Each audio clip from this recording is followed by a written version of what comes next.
Hi everyone, welcome back to Simple Things. Today we'll be looking at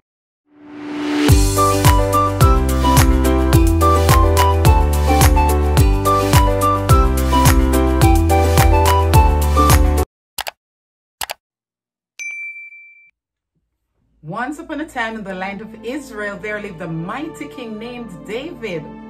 One day, King David was on his rooftop.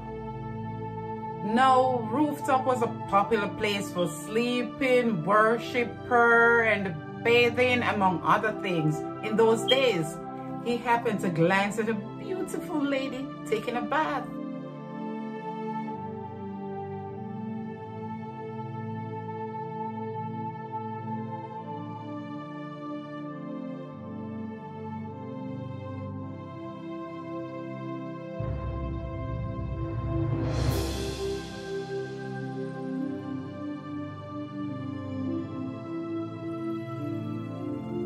Now I can well imagine the rush of hormones when he saw what he saw.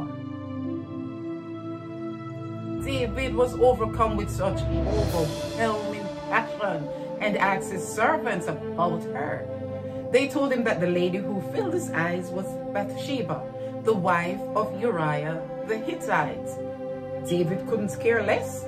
He summoned Bathsheba to the palace and slept with her.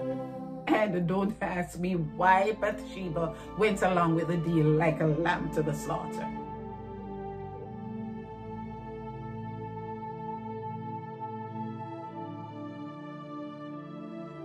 In verse 5, we're told, "And the woman conceived and sent and told David and said, I am with child." Upon realizing that he got caught with his pants down or his robe up or, well, you get the picture. David didn't do anything more than instruct Joab, his chief commander, to summon Uriah back from the battlefield.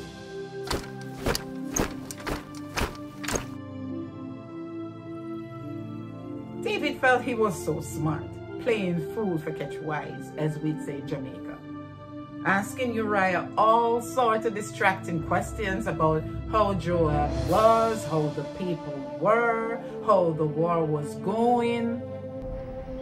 And when Uriah was come unto him, David demanded of him how Joab did, and how the people did, and how the war was prospered. Uriah, unsuspecting, dutifully supplied the king an update. Playing up to the draw, hear the one David know.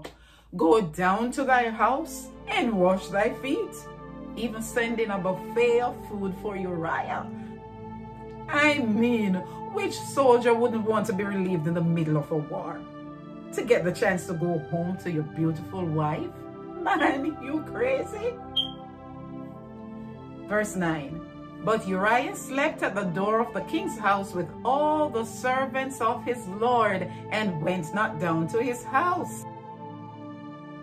Huh? Say what now? No, you crazy, Uriah.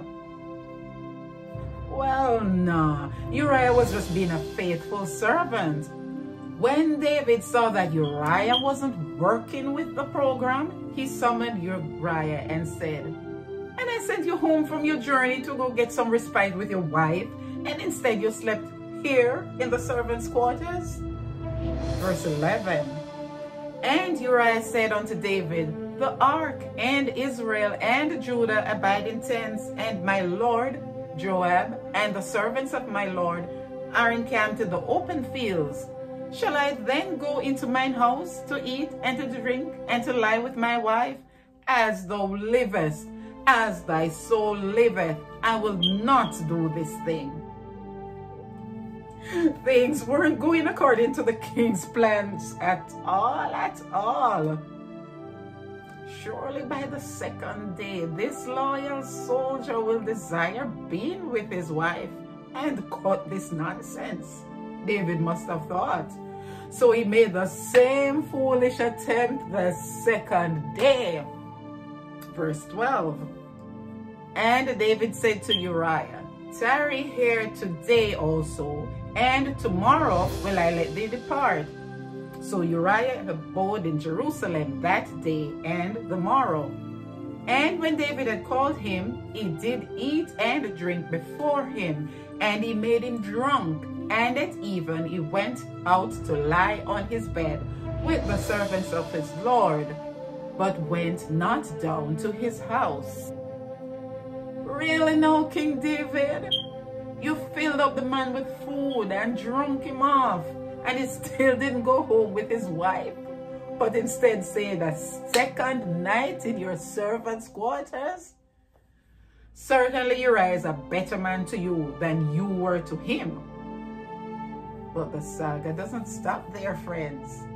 In the morning, David wrote a letter to his army commander, Joab, and sent it to him with, guess who? Uriah. Verse 15. And he wrote in the letter, saying, Set ye Uriah in the forefront of the hottest battle, and retire ye from him, that he may be smitten and die.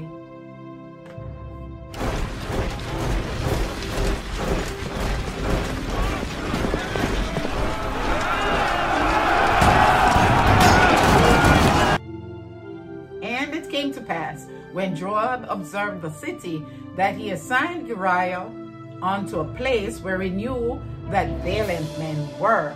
And the men of the city went out and fought with Joab, and there fell some of the people of the servants of David, and Uriah the Hittite died also. Then Joab sent and told David all the things concerning the war.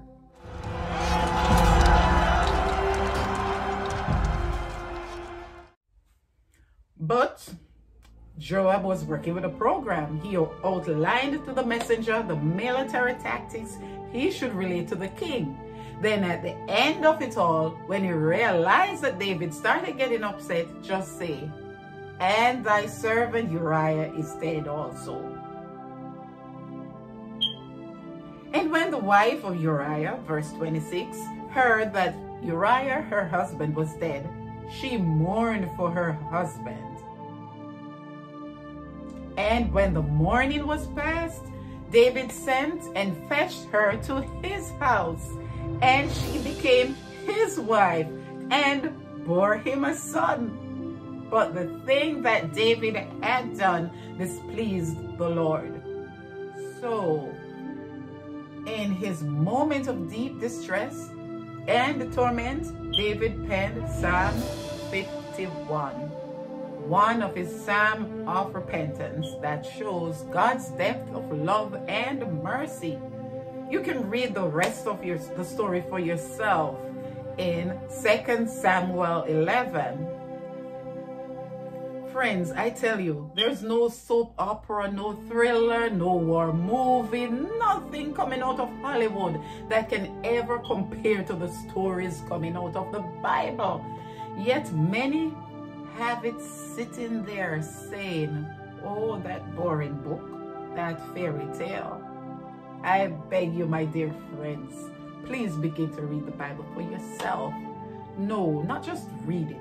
Study it prayerfully as you would study your textbook. And I can assure you, this book will change your life forever.